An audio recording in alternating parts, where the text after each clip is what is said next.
नंदुरबार जिल्ह्यातील शहादा शहरात भर दिवसा स्टेट बँक ऑफ इंडियाच्या शाखेसमोर सिनेमॅटिक पद्धतीने चोरट्यांनी अंदाजे 30 लाख रुपयांची रोकड लंपास केली।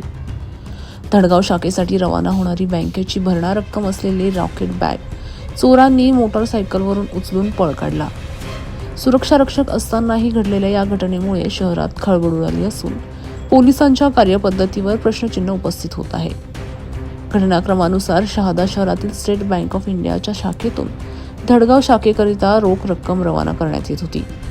बँक कर्मचारी रॉकेट बॅग घेऊन बाहेर पडताच 2 मोटरसायकल स्वार चोर अचानक दिसले। त्यापैकी एकाने हातातील बॅग खेचून घेतली आणि दुसऱ्याने वेग कवळून पळ काढला। ही संपूर्ण घटना बँकेच्या समोरच्या रस्त्यावर घडली, जिथे नेहमीच गर्दी असते। सुरक्षा रक्षक असतानाही चोरी। स्टेट बँकेच्या शाखेत सुरक्षा रक्षक असूनही चोरट्यांना रोखता आले नाही। साक्षीदाराच्या माहितीनुसार चोरांनी फक्त काही सेकंदातच हा डाव पाडला आणि शहराबाहेर पडले।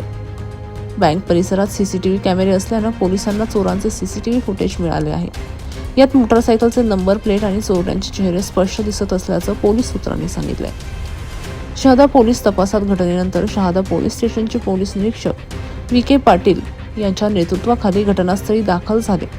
बँकेचे सीसीटीव्ही फुटेज तपासले जात आहेत, तर परिसरात इतर कॅमेऱ्यांचा शोध सुरू आहे। पोलिसांनी चोरट्यांच्या मोटरसायकलचे नंबर ट्रॅक करण्यासाठी डीलर्सच्या नेटवर्कशी संपर्क साधला असून शक्यता आहे की हे चोर नंदुरबार किंवा शेजारच्या जिल्ह्यातील गुन्हेगारी नेटवर्कशी संबंधित आहेत। Bureau report, Nandurbar.